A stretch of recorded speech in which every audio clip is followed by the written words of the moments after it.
Hello guys, this is a short special edition of the Devlog because there is something important to talk about. You know, usually a new episode comes on the first of each month and of course in the last 2 weeks I worked on the game, but unfortunately it came to an unpredictable turn of events now. You may or may not have heard about Unity's new Runtime Fee.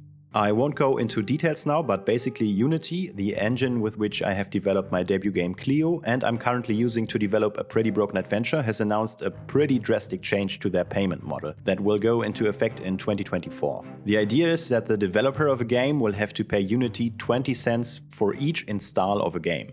However, there is a minimum threshold of at least $200,000 of revenue in 12 months and at least 200,000 installs, and only when this threshold is exceeded does the new regulation apply. And honestly, I don't expect to exceed these limits. To put it in perspective, my debut game Clio had about $100,000 gross revenue and about 12,000 sales after 12 months, and thus probably a similar number of installs. And even if I get over both those limits with my new game, the fee is only supposed to apply to each additional install. But it's not really about whether this regulation will directly affect me financially, it's about the way this regulation has suddenly been introduced and how thoughtless all of this is being communicated. Unity has published a blog post announcing these changes to their business model. However, this post leaves many important questions unanswered. Questions like, how is the number of installs even tracked and how do we know these numbers are accurate? To which Unity more or less responds with, we don't tell you how we track it, but it will work and you can trust us, which is of course a completely unacceptable response.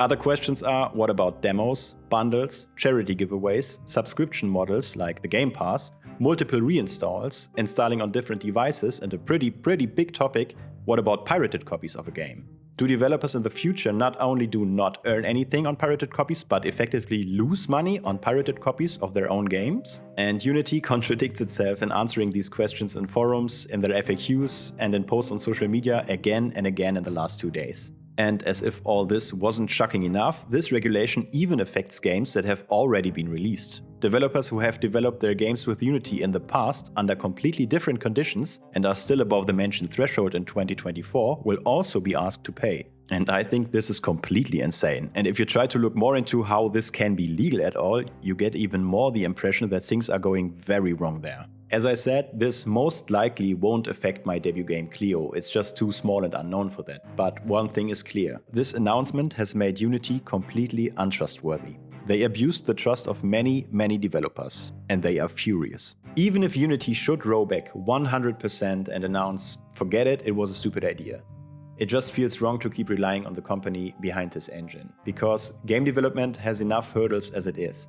I don't need the constant fear breathing down my neck that the company behind my game engine will end up being the ones that kill my dream of being able to make a living from game development. What does this mean for a pretty broken adventure and this devlog? I don't really know yet. I have already put about 5 months of work into the project, and switching the engine would not only mean that I basically throw those 5 months of work in the trash, but also that I would have to learn a new game engine and maybe a new programming language. That of course sets me back quite a bit, but right now I'm thinking better now than later. So I'm closing Unity now, and for the next few weeks I'll exclusively work on content like background, character design, animation, music and stuff like that, because for that it doesn't really matter which game engine I'm using in the end. And at the same time I'll be looking for a new engine for a pretty broken adventure. This is very frustrating, but point-and-click adventures are not dead and Unity will certainly not kill this one for sure. I will reach out to you guys on my social media channels in the next few days and weeks, and thank you so much for your support. See you.